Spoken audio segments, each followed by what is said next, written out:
காலை நேர பிரதான செய்திகளின் ஊடாக நர்மதா சிறில் முதலில் தலைப்பு செய்திகள். திருகோணமலையில் விபத்தில் சிக்கிய ஒருவர் பலி. விடுமுறை நாட்களிலும் பணி மேலதிக கொடுப்பனவை எதிர்பார்க்கும் சுகாதாரத்துறை.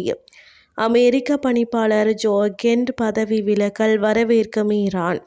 இனி விரிவான செய்திகள். திருகோணமலையில் விபத்தில் சிக்கி ஒருவர் உயிரிழந்துள்ளார்.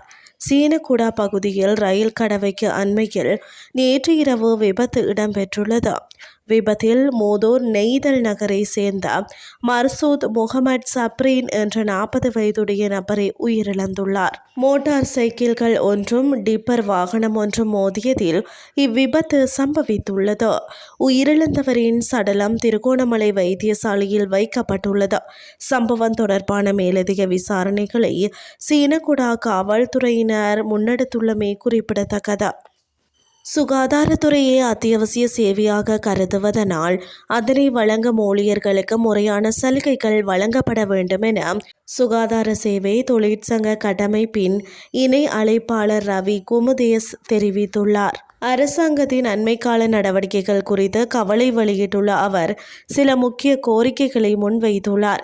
இதன்படி புதன்கிழமை போன்ற பொது விடுமுறை நாட்களில் சுகாதார ஊழியர்கள் பணிக்கு அழைக்கப்படும் போதும் அவர்களுக்குரிய விடுமுறை கொடுப்பனவு முறையாக வழங்கப்பட வேண்டும் என அவர் கோரியுள்ளார். மேலும் ஏனைய தனியார் வாகனங்கள் மற்றும் முச்சக்கர வண்டிகளுக்கு வழங்கப்படும் அதே அளவிலான எரிபொருள் ஒதுக்கீட்டை சுகாதார ஊழியர்களுக்கும் வழங்குவது முறையற்றது. தடையில்லா சேவையை உறுதிப்படுத்த சுகாதாரத்துறைக்கு என பிரத்யேக எரிபொருள் ஒதுக்கீட்டு முறை அறிமுகப்படுத்த வேண்டும் என அவர் தெரிவித்துள்ளார்.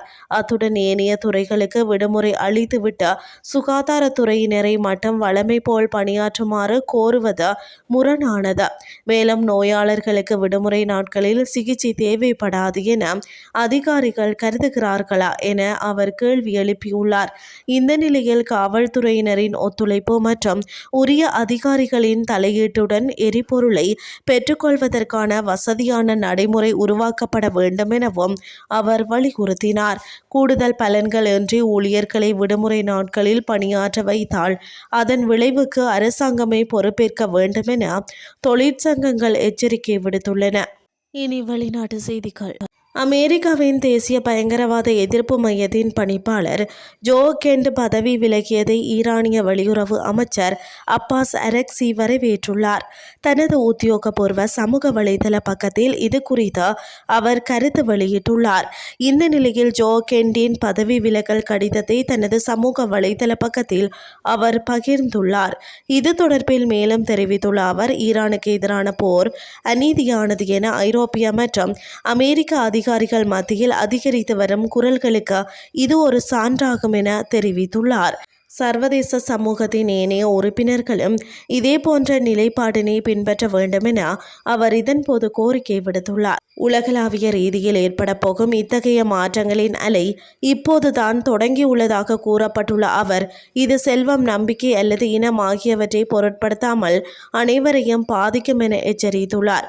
தமது எதிரி ஒருவரே என்பதை சுட்டிக்காட்டியுள்ள ஈரானிய வெளியுறவு அமைச்சர் இந்த போர் நடவடிக்கைகளுக்கு எதிரான உலகளாவிய எதிர்ப்பு வலுப்பெற்று வருவதாகவும் தனது பதிவில் வலியுறுத்தியுள்ளமை குறிப்பிடத்தக்கது.